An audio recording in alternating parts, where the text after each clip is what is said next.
The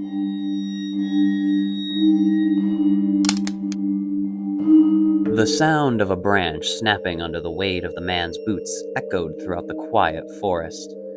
He silently cursed himself while his muscles constricted around his bones like coiling snakes, collecting tension and readying themselves to spring forward in the event his love had spotted him.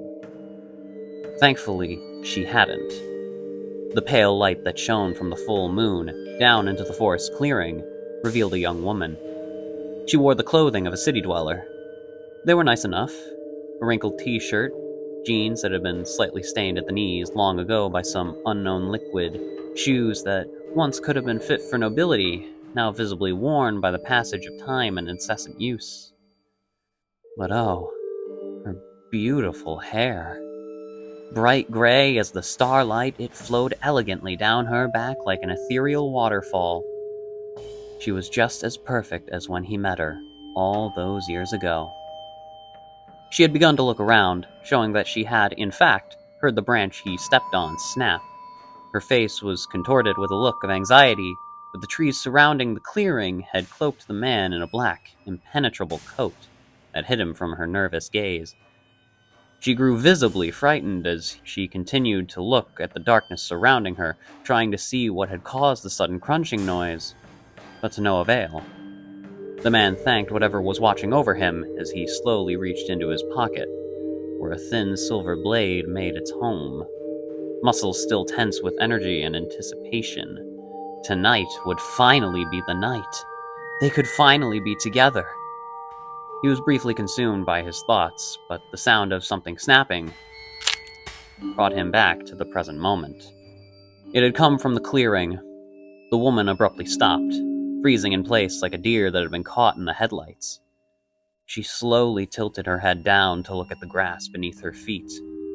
The man presumed that she merely stepped on a branch, much like he had. But then again, there was something wrong with the crunch he heard. It sounded hollow somehow, like the cracking of a human skull. Then the man's ears picked up on a different noise, one of light, quick footfalls that made the hairs on the back of his neck stand on end. A second after the sound had registered in his mind, a gust of wind rushed right past him as a blur blacker than the night burst onto the woman. She didn't even have time to scream.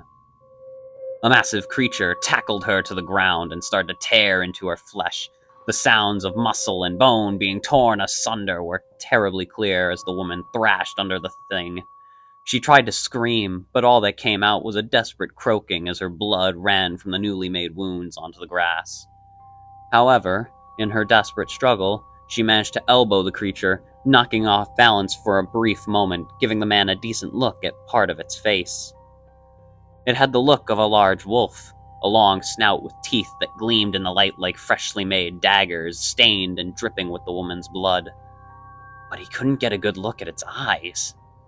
It reared up and howled an ear-piercing wail that turned the man's blood to ice.